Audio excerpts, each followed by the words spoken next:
Welcome back to Considerate Life. Today I want to do something of a reaction to specifically Sabine Hossenfelder in her recent panel discussion about the existence of God. She's on a panel with Slavoj Zizek, Rowan Williams, William Lane Craig, and they're discussing the question of God's existence. She's there representing, I think, the sort of agnostic, atheist, scientific community. And she says two things in the debate. I'm just going to play some short clips.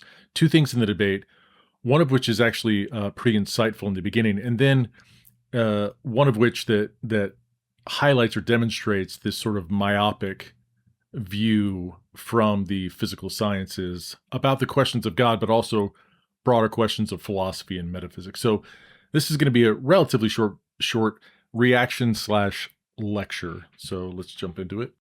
People maybe my age, many of them are actually no longer baptized, so I'm technically a heathen, so I've never belonged to any church. So I've thought a lot about the question, like, where does the sequence of whys bring us? Because I've been working in the foundations of physics, and there's always this question, like, okay, we have the standard model of particle physics, which describes all the matter around us, and we have Einstein's theory of general relativity. Why, right? So we're looking for a deeper explanation, possibly a theory of everything, maybe string theory of whatever. Why? Like, why this theory, and so on? And I think that this is just a sequence of whys that science can never answer. So it's one of the ways that science, I think, is fundamentally limited. And there are other examples where I think science just can't answer this question. A particularly obvious example is, why does science work? Like, you can't use science to answer this question. That'd be a circular argument. So I think science has limits. These are some examples, and there are some other examples. And I think it's natural that people look for other ways to explain it. And so turning to religion, turning to God is one of the ways to do it.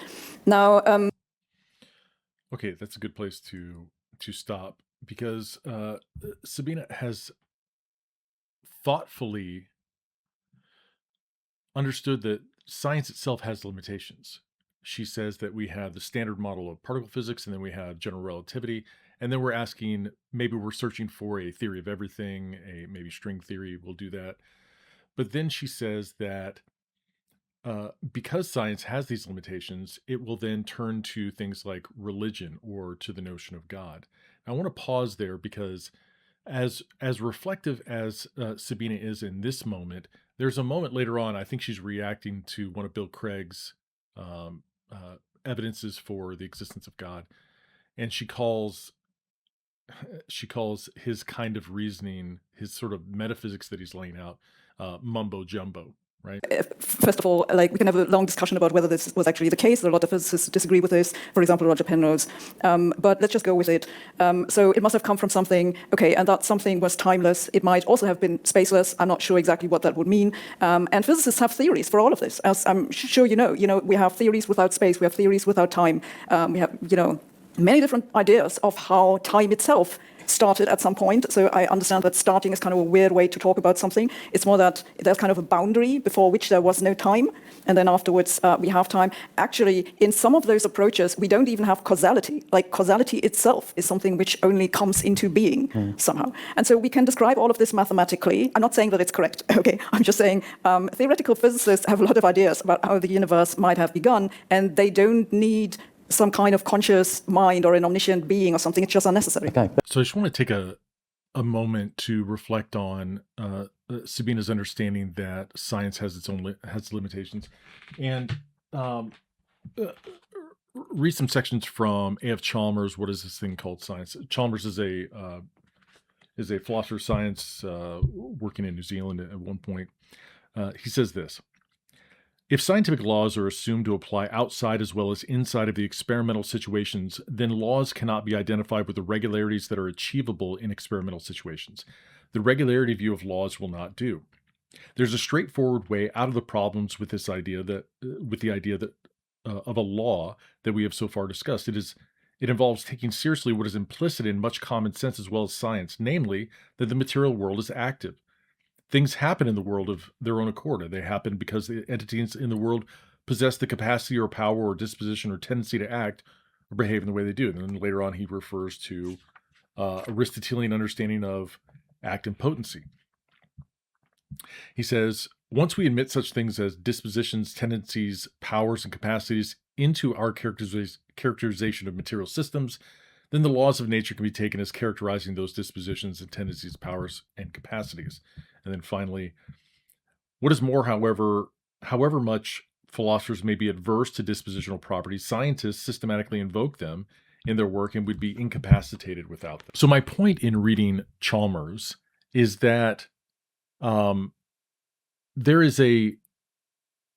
an understanding that Sabine presents, and that is, once you reach the limits of science and you're still asking how science works or whatever, how the universe came into existence, the next step is to look for religious explanations. And that's actually not true at all. Namely, there's a discipline of philosophy that is not necessarily inherently religious in nature. It is rational and analytic without being a kind of material science, but neither is it immediately beholden to a particular religious tradition or religious text. And what Chalmers is saying is he's answering the question, why is it that our experimental results within a, say, laboratory environment tell us something about the natural world outside of those highly constrained experimental environments?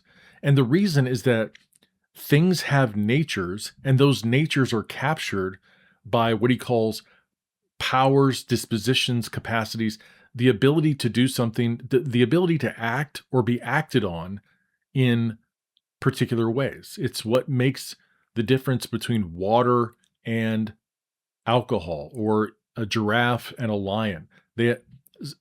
Part of what makes these things different as natural kinds, from the molecular to the biological, is that they have differences both quantitatively and qualitatively in terms of their natural powers and dispositions. And this is just what a kind of neo-Aristotelian essentialism would advocate. But that's not a religious commitment. That is specifically a philosophical commitment.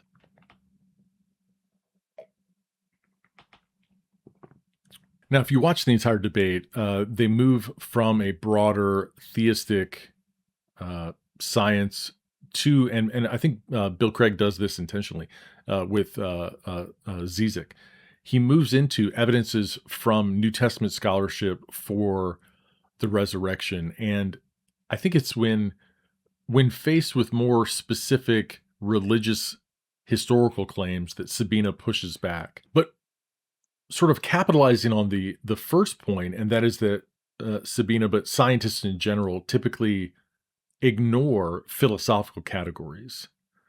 I've got this book, The Science Delusion by Curtis White, and Curtis White is not a Christian. He's actually advocating for a return to some elements of 18th and 19th century romanticism.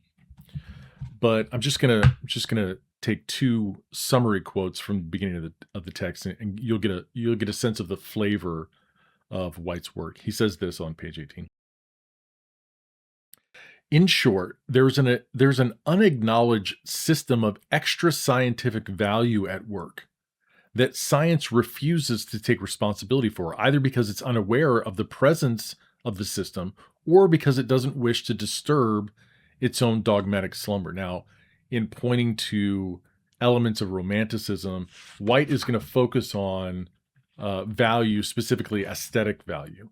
But this could also be said for science ignoring questions like Sabine did, ignoring questions of epistemology and the philosophy of science. It's not just religion, but it's epistemology, the philosophy of science, aesthetics, metaphysics, and ontology, right? And so White will say this on page 23.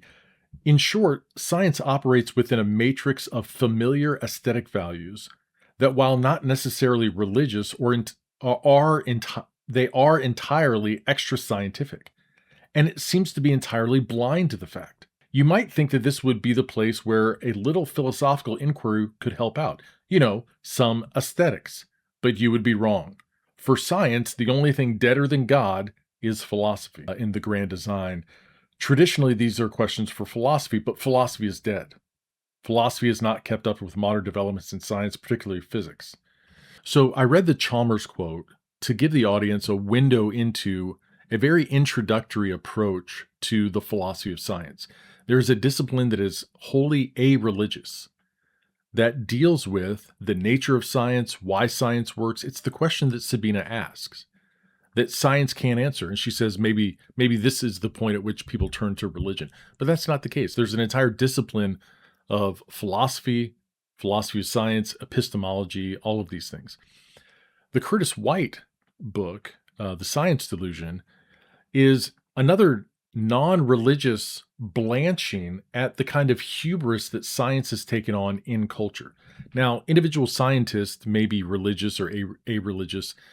Sabina indicates that, at least in her physics community, it would be a bit of a mar on someone's reputation, professional reputation, to believe in, say, for example, a historical resurrection of Jesus Christ. So that basically speaks to the place that science has in our culture, that religion only takes over when science has exhausted the why questions, right? But what Chalmers and what Curtis White, these quotations point out, is that even as the scientist is doing science, he's raising questions about the nature of reality that science is simply not equipped to answer. And the proper response to that question is philosophical. I think J.P. Moreland says it, that anytime you ask about the nature of science, you're asking a philosophical question. One of my favorite quotations is, there's a dialogue and someone says, "Why is philosophy important?" And the response is, "I don't know. Why is science important?" And the response to that is, "Well, because with science," and he goes, "and now you're doing philosophy." It's just a humorous meta analysis of the question itself, because Sabina is right to point out that there are limitations to science, but she's wrong to think that those immediately commit us to religious discussions. There's a whole discipline of philosophy that deals with metaphysics, that are questions of reality, specifically causality, time, necessary and sufficient conditions, modal modifiers to things that are necessary or contingent or possible or impossible. Epistemology that deals with theories of human knowing, philosophy of mind, philosophy of science, and then this place where metaphysics and religion meet is philosophy of religion, right? So Bill Craig is there as a popular Christian apologist, but his areas of study are largely philosophy and the philosophy of religion. Now, if you've made it this far into the video, maybe you would be interested in something like my book, Beyond Origin, where the first several chapters of the book are really delving into this relationship between epistemology and the philosophy of science. That is, how do we build a philosophy of science that is eclectic enough to handle things like describing or interacting with quantum and particle physics, discussing things like marine biology and chemistry, and then using that as a framework for discussing the evolution versus intelligent design controversy. And what I argue for in Beyond Origin is that once you have a proper philosophical understanding, or a philosophy of science approach to the question of Darwinism, you can also see what pieces might be in place to replace Darwinism with what I just call a post-Darwinian paradigm. Okay, thanks for watching.